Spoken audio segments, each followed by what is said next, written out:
बिस्मिल्लाहिर्रहमानिर्रहीम। अस्सलाम वालेकुम स्टूडेंट्स, कैसे हैं? उम्मीद करूँगा इंशाल्लाह कि आप अपने मिड की तैयारी के लिए ही मेरी वीडियो को देख रहे होंगे और आप खैरियत से होंगे। ठीक है, आज हम इस वीडियो में स्टूडेंट्स करेंगे MGT 411 के मिड टर्म की तैयारी और हमारा सब्जेक्ट का नाम है मनी एंड बैंकिंग। और इसका जो आपका मिड टर्म का सिलेबस इंक्लूड है वो लेक्चर नंबर 1 से लेकर या लेसन नंबर 1 से लेकर लेक्चर नंबर 18 तक। ठीक है, ये पोर्शन हमारा मिड टर्म का है और हैंड आउट से जो इसके पेजेस टोटल बनते हैं वो 59 तक है। ठीक है, अच्छा स्टूडेंट्स, अभी हैंड आउट्स उनको समझ आएंगे जिन्होंने पहले या तो लेक्चर्स लिए हुए हैं या फिर उनको पहले सब्जेक्ट का नॉलेज है। अक्सर स्टूडेंट्स को कहाँ नॉलेज होता है सब्जेक्ट्स का। ठीक है, फर्स्ट टाइम पढ़ते हैं हम सब सब्जेक्ट्स को, तो इसलिए स्टूडेंट्स मैंने आपके लिए दो पार्ट्स में वीडियो को डिवाइड करूँगा। एक तो मैंने लेसन वाइज आपकी जो है प्रिपरेशन के लिए फ़ाइल तैयार की है, वो ये है। ठीक है, इसमें लेसन वाइज नोट्स होंगे आपके और एवरीथिंग कवर किया जाएगा। MCQs होंगे, फिर नोट्स होंगे और फिर उसके शॉर्ट क्वेश्चन, लॉन्ग क्वेश्चंस, ये सारी चीज़ें उसमें कवर की गई हैं। ठीक है, और नेक्स्ट मैं आपको जो मोस्ट इंपॉर्टेंट MCQs हैं वो करवाऊँगा। अच्छा, पहले जो पार्ट है वीडियो का मेरा फर्स्ट 10 मिनट जो वीडियो के होंगे इंशाल्लाह, उसमें मैं आपको जो कि मोस्ट इंपॉर्टेंट है यानी पास्ट पेपर्स में MCQs आते हैं वो कवर करवाने की कोशिश करूँगा। ठीक है, और फिर इंशाल्लाह हम लेक्चर वाइज की तरफ चलेंगे, जितने भी हम लेक्चर कवर कर सके 30 से 35 मिनट की वीडियो में। ठीक है, अच्छा जी, पहला हमें यहाँ स्टूडेंट्स MCQs दिया गया है कि which of the following statement truly represent the main difference between debit card and store value card. अब हमें बताया गया है कि डेबिट कार्ड और स्टोर वैल्यू कार्ड में जो मेन डिफरेंस इस कौन सी स्टेटमेंट में डिस्कस किया गया। तो इसमें किया गया debit card is specific for user. ठीक है, डेबिट कार्ड जो स्पेसिफिक होता है यूज़र्स के लिए, but store value card is not. जो स्टोर वैल्यू कार्ड होता है वो स्पेसिफिक नहीं होता, मखसूस नहीं होता। ठीक है, और जो डेबिट कार्ड होता है ना, इसकी नेक्स्ट एक्सप्लेनेशन मैंने लिखी है कि ये स्पेसिफिक बैंक अकाउंट के साथ लिंक्ड होता है। ठीक है, और इशू किसके साथ होता है, तो स्पेसिफिक यूज़र को इशू किया जाता है। जैसे एक असद है, उसको यूज़र को जनाब इशू किया गया है। जो स्टोर वैल्यू कार्ड है वो एनीवन यूज़ कर सकता है, कोई भी उसको यूज़ कर सकता है। ठीक है, and is pre loaded with in a certain amount of money, और उसके अंदर कुछ ना कुछ अमाउंट ऑफ मनी होती है। ठीक है, अच्छा, मेरा पढ़ाने का अंदाज़ कुछ ऐसा होगा कि मैं इजी वे में आपको पढ़ाऊँगा और मैं इंशाल्लाह आपके कंसेप्ट्स भी क्लियर कराऊंगा अबाउट दिस सब्जेक्ट MGT 411, क्योंकि इसमें ज़रूरी नहीं है कि ये स्टेटमेंट वाले आपके MCQs आएंगे। हाँ, स्टेटमेंट्स चेंज होंगी, स्टेटमेंट्स के ऑप्शंस चेंज हो सकते हैं, लेकिन concept behind the MCQs in exams यही होगा। ठीक है, तो अच्छा स्टूडेंट्स, अभी चलते हैं नेक्स्ट MCQs की तरफ। अगर मैं आपको बताना भूल गया, अगर आपके पास वक्त कम है और आप वीडियो देखकर अपनी प्रिपरेशन कर तो सकते हैं, लेकिन बहुत आपको वक्त लगेगा, इसमें काफ़ी आपको मेरी भी सुननी पड़ेगी। अगर आप चाहते हैं कि ये फाइल्स आपको मिल जाएं तो आप इन दो नंबर पर रब्ता कर सकते हैं। ठीक है, 0303 021 841, दोनों फाइल्स आपको मिल जाएंगी, ये और वो। ठीक है, अच्छा जी, नेक्स्ट MCQs हमारे पास है कि CPI कैसे होता है, कंज्यूमर प्राइस इंडेक्स। वो क्या करता है, tends to overstate inflation due to substitution bias. ठीक है, CPI में overstate inflation because it does not account for the fact that consumers may substitute cheaper goods for more expensive ones when prices change. Next MCQs हमारे पास है कि which of the following is not a financial instrument. इन सब में से कौन सा फाइनेंशियल इंस्ट्रूमेंट नहीं है। जो ट्यूशन बिल है वो हमारे पास फाइनेंशियल इंस्ट्रूमेंट नहीं है, बाकी है। ठीक है, share of general motor stock है, AUS ट्रेजरी बॉन्ड है और होम इंश्योरेंस पॉलिसी, ये सब फाइनेंशियल इंस्ट्रूमेंट में आते हैं, लेकिन ट्यूशन बिल ये उसमें नहीं आता। नेक्स्ट MCQs हमारे पास है कि डेरिवेटिव इंस्ट्रूमेंट कौन सा होता है, यानी इस स्टेटमेंट में कौन सी इसकी स्टेटमेंट है। ये है गेट इट्स वैल्यू एंड पे of from the performance of the underlying instrument is called derivative instrument. अच्छा, इसका थोड़ा सा ड्रॉबैक ये होता है आपको मोस्ट इंपोर्टेंट MCQs करवाने का कि अभी मैं लेक्चर नंबर 1 से आपको करवा रहा हूँ एक MCQs और सेकंड लेक्चर नंबर 11 से होगा, तो इससे स्टूडेंट थोड़े से डिस्टर्ब होते हैं। इसलिए मैंने लेक्चर सीरीज तैयार की है ताकि वहाँ से हर बंदा अपने मुताबिक जितने लेक्चर वो पढ़ना चाहता है, जो उसको इंपॉर्टेंट लेक्चर लगते हैं, जिनकी तैयारी उसकी है, जिनकी नहीं है, तो वहाँ से खुद जाके अपनी तैयारी कर ले। ठीक है, नेक्स्ट हम MCQ नंबर 5 करेंगे। The technical intermediate that obtains fund largely through premium payments. ठीक है, फंड कहाँ से इकट्ठे होते हैं, प्रीमियम पेमेंट्स के थ्रू, और यूज़ करते हैं those fund to purchase corporate bond and mortgages. तो इसका जो हमारे पास है लाइफ इंश्योरेंस कंपनी है कि लार्ज अमाउंट में फंड्स को प्रीमियम पेमेंट से इकट्ठा करते हैं। ठीक है, which one of the following financial instrument is not primarily used as a store of value. तो जो बैंक लोन्स हैं वो हमारे वैल्यू को स्टोर करने के लिए बिल्कुल भी फाइनेंशियल स्टेटमेंट यूज़ नहीं करते, ठीक है। Bank loans are not consider store of value, they are a liability for the borrower and do not present a form of saving or investment। Next हमें MCQ दिया गया है कि इनमें से कौन सी एग्जांपल नहीं है सेंट्रलाइज एक्सचेंज की, तो वो हमारे पास है नेस्डैक, ठीक है, ये नहीं। अब न्यूयॉर्क स्टॉक एक्सचेंज है, लार्ज एक्सचेंज इन लंदन है, लार्ज एक्सचेंज इन टोक्यो इसका ऑप्शन है, और ये नेस्डैक जो है ये नहीं है। ये किसकी एग्जांपल है? डिसेंट्रलाइज्ड एक्सचेंज की। किसकी? डिसेंट्रलाइज्ड एक्सचेंज की। और ये कौन सी है? सेंट्रलाइज्ड एक्सचेंज की, ठीक है। और डिसेंट्रलाइज्ड एक्सचेंज में क्या होता है? Transaction occur electronically among a network of dealers, ठीक है, इलेक्ट्रॉनिकली ट्रांजैक्शंस वजूद में आती हैं। Which of the following market allowed networks of dealers that are connected electronically. तो इसमें नेस्डैक है, अभी हम पढ़ चुके हैं कि नेस्डैक में जो हमारी ट्रांजैक्शन होती हैं वो इलेक्ट्रॉनिकली होती हैं। नेक्स्ट हमारे पास MCQs है कि risk sharing is the characteristics of which of the one of the following. तो बॉन्ड्स में क्या होता है? रिस्क शेयरिंग होती है, दोनों तरफ रिस्क होता है, बॉन्ड लेने वाला भी बेचने वाला भी। उसका तो बिग उसका क्या होना? अच्छा, the future value of $200 at a 5% per year interest rate at the end of 1 year is, उसका फ्यूचर जो वैल्यू होगी वो होगी $210। फ्यूचर वैल्यू अब हमने कैसे कैलकुलेट करनी है? FV, इसका फार्मूला है PV मल्टीप्लाइंग बाय 1 + R। तो हमें $200 दिया गया है, तो हम यहाँ लिखेंगे PV हमारे पास कितना है? $200 है, और इसको मल्टीप्लाई करेंगे ये 1 + 0.05 लिख के, तो हमारे पास क्या आएगा? आंसर $210। नेक्स्ट हमारे पास है कि अगर हमारे पास $1000 हो और 5 साल का वक़्त हो तो उसका इंटरेस्ट रेट 50% पे कितना होगा? तो उसका होगा $1276.28, ठीक है। नेक्स्ट हमारे पास MCQs है कि if a bond sells at a premium where price exceed face value then we would expect to see. अगर market interest rate below the coupon rate, अगर कूपन रेट से क्या कहते हैं इंटरेस्ट रेट कम होगा तो उसकी प्राइस जो है एक्सीड करेगी फेस वैल्यू से, ठीक है। Dash measures the probability of worst outcome in any investment project, value at risk. अच्छा, पिछले MCQs की कुछ जो एक्सप्लेनेशन है ना वो मैं सही नहीं कर सका, सॉरी, मुझे खुद उस पर एतमाद नहीं हो रहा, तो ज़रा मुझे माफ़ कीजिएगा। Dash measures the probability of worst outcome in any investment project. जो वैल्यू एट रिस्क है ना ये मेजर करती है, क्या करती है? क्वान्टिफाई करती है potential loss in value of risk की एसेट और portfolio over a defined period for a given confidence interval. अच्छा जी, हमारे पास most of the people among us are क्या होते हैं? वो होते हैं जनाब रिस्क अवर्स, रिस्क से बचते हैं। रिस्क लवर बहुत कम होते हैं, ठीक है, वो बॉन्ड खरीदते हैं, वो रिस्क लवर्स होते हैं। अच्छा जी, the risk premium for investment is increase with the risk, ठीक है। रिस्क प्रीमियम जो इन्वेस्टमेंट पर है वो इंक्रीज करता है किसके साथ? रिस्क के साथ।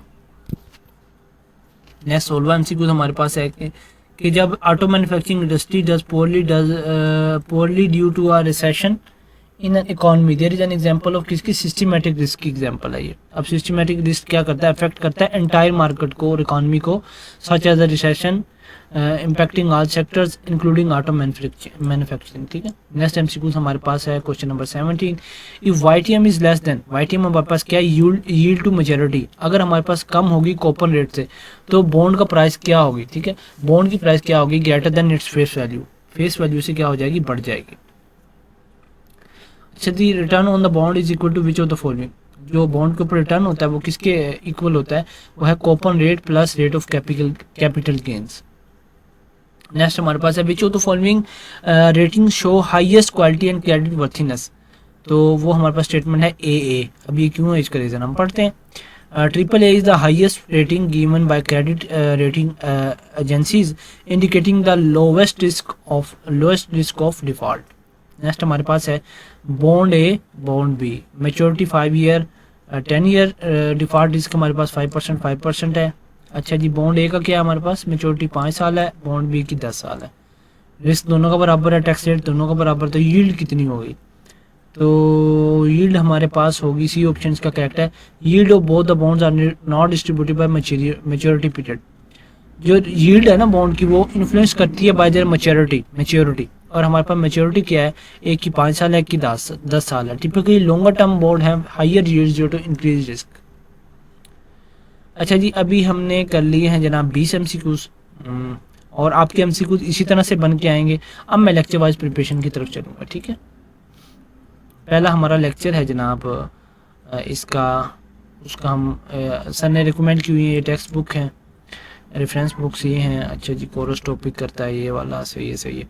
हमारे पास फाइनेंशियल सिस्टम पहला लेक्चर का नाम है।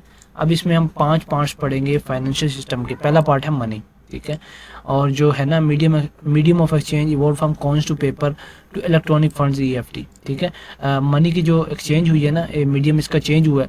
पहले इसके कॉइन्स होते थे सोने के और क्या कहते हैं चांदी के, फिर ये पेपर पे आ गए जैसे हमारे पाकिस्तान के नोट्स हैं, अब तो इलेक्ट्रॉनिक फंड पे चला गया। और फाइनेंशियल इंस्ट्रूमेंट क्या होता है?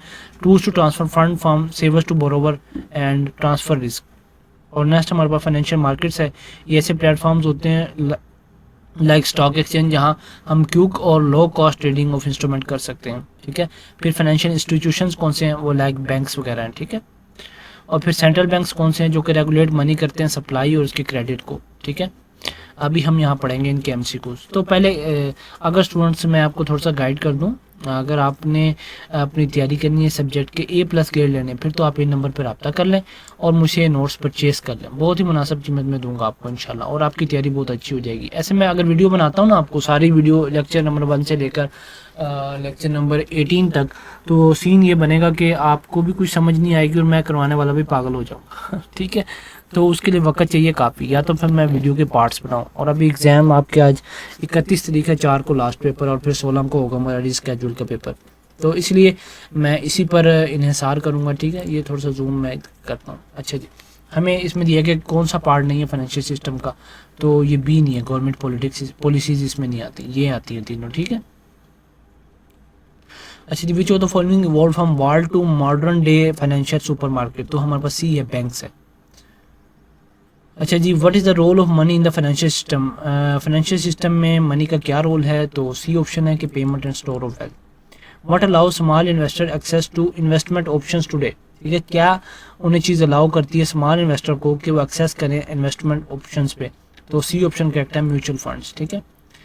अच्छा जी, नेक्स्ट हमारे पास है what was the initial purpose of central banks. Central banks का जो इनिशियल पर्पस है वो हमारे पास है कि फंड वार्स, ठीक है, इकट्ठे करना। Monarchs established early central banks to finance wars, ठीक है।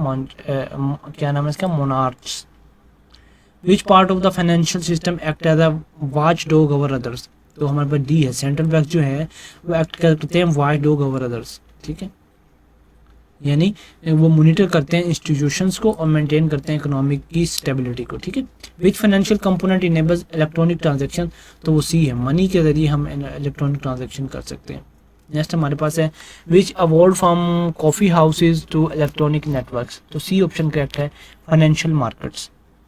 What is the modern role of banks, banks का जो मॉडर्न रोल है वो क्या है कि वो फाइनेंशियल को सुपर मार्केट, C ऑप्शन है, फाइनेंशियल सुपर मार्केट्स, ठीक है। Bank now offer a wide variety of financial services. अच्छा जी, why are financial instruments important, तो C ऑप्शन है कि for transferring funds and risk.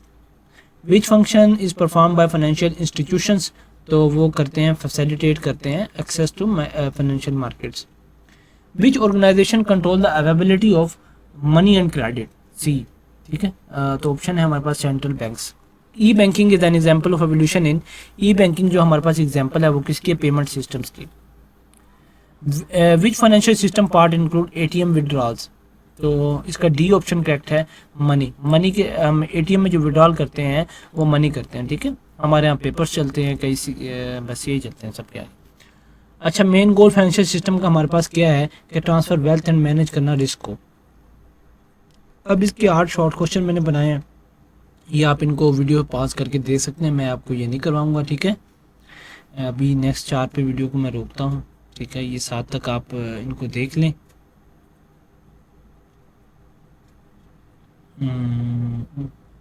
अच्छा जी, ये लॉन्ग क्वेश्चन के 2 दिए गए हैं। अच्छा जी, हम लेसन नंबर 2 की तरफ अब चलेंगे। इसमें हम क्या पढ़ेंगे? 5 core principles of money and banking, ठीक है। अब पहला हमारे पास क्या? Time has value. Future money is not equal to present money, ठीक है। फ्यूचर में जो मनी होगी वो हमारी प्रेजेंट मनी की तरह नहीं होगी, पैसों की तरह नहीं होगी, उसमें इंटरेस्ट कंपनसेट करेगा टाइम के साथ, ठीक है। अगला हमारे पास है रिस्क रिक्वायर्स कंपनसेशन। तो अगर स्टूडेंट्स आपको डिटेल्स में इसको पढ़ना है वीडियो के अंदर ही, तो वीडियो को पॉज करके देख सकते हैं, ठीक है। मैं यहाँ रोक रहा हूँ इसको। अच्छा जी, information is the basis of for decision. फिर आगे है market set price allocate resources, market is equal to platform where prices are form. तो मैं क्योंकि एमसीक्यूज को फोकस कर रहा हूँ ताकि आपकी तैयारी यार मैं जल्दी से जल्दी करवा सकूँ, ठीक है। आगे एमसीक्यूज हमारे पास दिया गया कि कौन सा इसमें से एक्सप्लेन करता है जो आइडिया को explain the idea money now is worth more then in the future. तो टाइम वैल्यू ऑफ मनी, ठीक है। नेक्स्ट हमारे पास है कि who demands compensation for risk in financial market. तो इन्वेस्टर जो है वो डिमांड करता है कंपनसेशन की, ठीक है। Why do lender charge interest to compensate for time and risk. इसलिए वो इंटरेस्ट को चार्ज करता है, लेकिन इंटरेस्ट हमारे इस्लाम में क्या है, हराम है। जो सूद खाएगा वो अल्लाह से जंग करेगा, जैसे हमारा मुल्क पाकिस्तान अल्लाह से जंग कर रहा है, अल्लाह माफ़ फरमाए। अच्छा जी, what helps investor to make informed financial decision. तो इसका डी ऑप्शन है इंफॉर्मेशन। जो इन्फॉर्मेशन होती है वो रिड्यूस करती है अनसर्टेनिटी को और इम्प्रूव करती है आउटकम्स को। Main role of financial markets का क्या है कि ये प्राइसेस को सेट करते हैं और एलोकेट करते हैं कैपिटल को। अच्छा जी, कौन सा इंस्टीट्यूशन ऐसा है जो कि इकोनॉमिक स्टेबिलिटी को इंश्योर करता है। तो वो हमारे पास है सेंट्रल बैंक्स। अगर आप कार लोन पे लेते हैं तो किसकी एग्जांपल है, ये है टाइम वैल्यू ऑफ मनी की। अच्छा जी, आगे हमारे पास है कि which of the following allows people to shift risk. तो इंश्योरेंस है, ये क्या करती है, शिफ्ट करती है risk. Stock exchange reduce the need for costly information gathering, ठीक है। नेक्स्ट हमारे पास एमसीक्यूज है कि investor protection is insured by government regulations. Next हमारे पास है कि which allows markets to channel funds efficiently. तो हमारे पास रूल्स एंड रेगुलेशंस आती है इसके अंदर। अच्छा जी, why the stability important for financial market. Stability क्यों इंपॉर्टेंट होती है, इसके इसलिए होती है कि लोअर रिस्क और इम्प्रूव करती है वेलफेयर को। What allows borrowers and savers to meet the financial system. Time value is closely related to interest rate. Financial instrument must consider risk because risk is always present. ठीक है, risk हर वक्त present होता है, बेशक आप जो मर्जी कर लो। ये आपके पहले 2 शॉर्ट क्वेश्चन हो गए, तीसरा और फिर इस तरह से मैं आगे चला रहा हूँ। और अभी 2 मैंने आपको ये करवा दिए हैं, क्या कहते हैं, लेक्चर्स के एमसीक्यूज। अभी हम मोस्ट इंपॉर्टेंट एमसीक्यूज की तरफ चलेंगे, ठीक है। और यहाँ फिर लॉन्ग क्वेश्चन के मैंने आंसर भी लिखे हैं, पहले लेक्चर में नहीं लिखे थे, उसके लिए माजरत, ठीक है।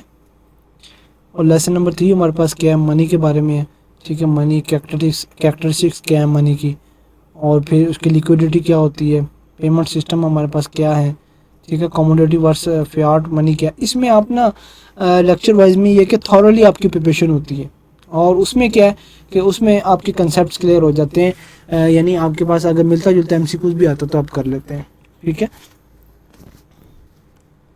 आगे चेक्स के बारे में है, फिर हमारे पास पेमेंट मेथड है। एक तो ये वाला है जो हम अक्सर यूज़ करते हैं, फिर EFT आजकल जो इलेक्ट्रॉनिक हम यूज़ करते हैं, और स्टोर्ड वैल्यू कार्ड है, जैसे कि प्रीपेड कार्ड वगैरह नहीं होते, 10 लाख का कार्ड हो गया, पहले आते होते थे।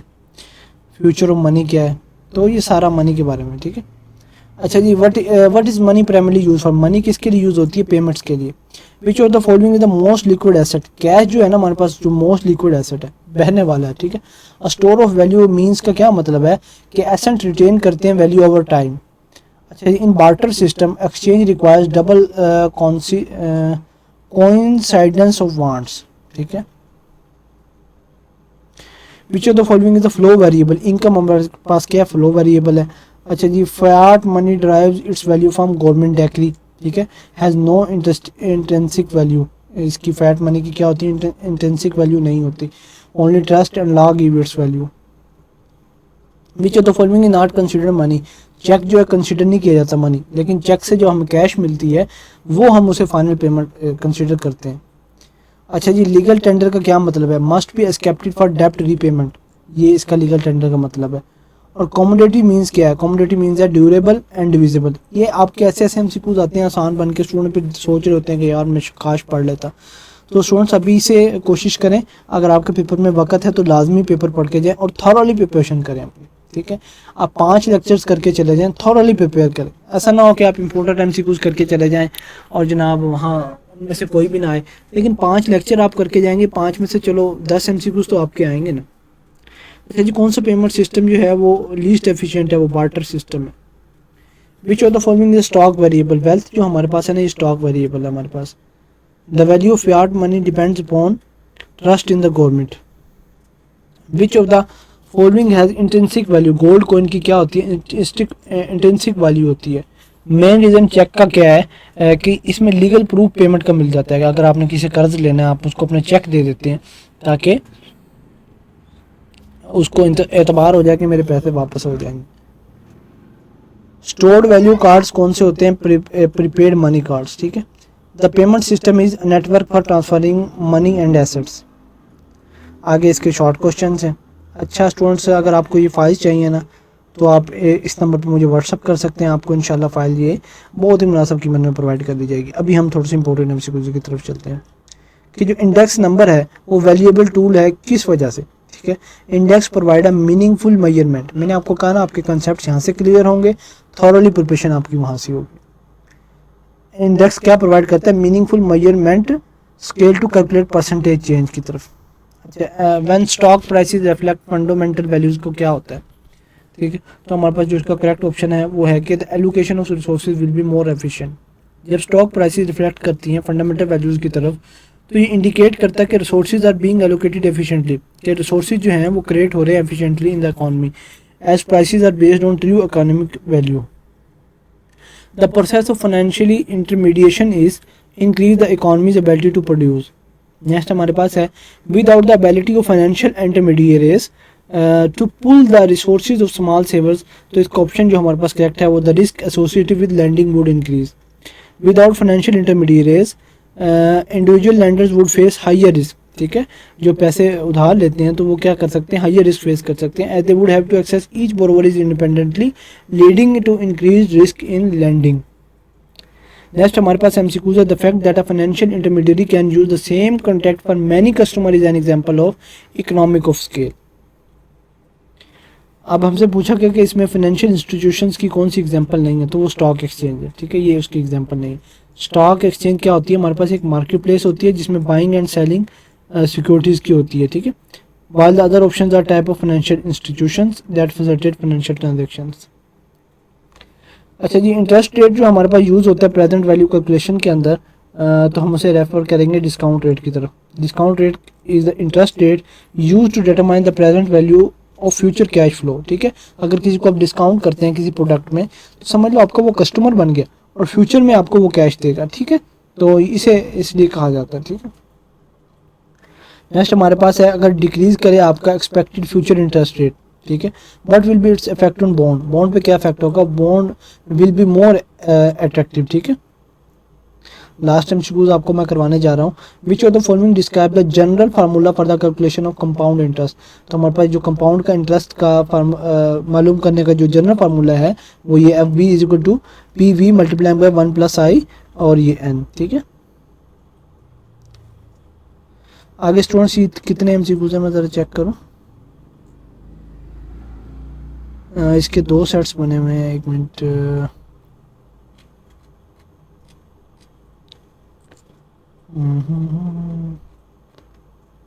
एमसीक्यूज, अच्छा जी, मैं यहाँ से इसको करके आपको थोड़ा सा दिखा रहा हूँ ताकि आपको आइडिया हो जाए कि कितने एमसीक्यूज हैं। इसमें सारे मैंने बड़ी स्टेटमेंट वाले ना जो कंसेप्चुअल हैं वो रखे हैं।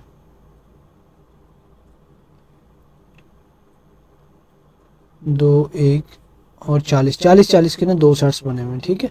80 एमसीक्यूज आपके इसमें फाइल में हो जाएंगे और इसमें तो बेशुमार हो जाएंगे। अगर आपको ये फाइल चाहिए तो आप इस व्हाट्सएप नंबर पर रब्ता कर सकते हैं। वीडियो देखने का शुक्रिया, जज़ाकल्लाह खैर। आप हमारे चैनल को सब्सक्राइब भी करें और वीडियो को लाइक भी करें। शुक्रिया।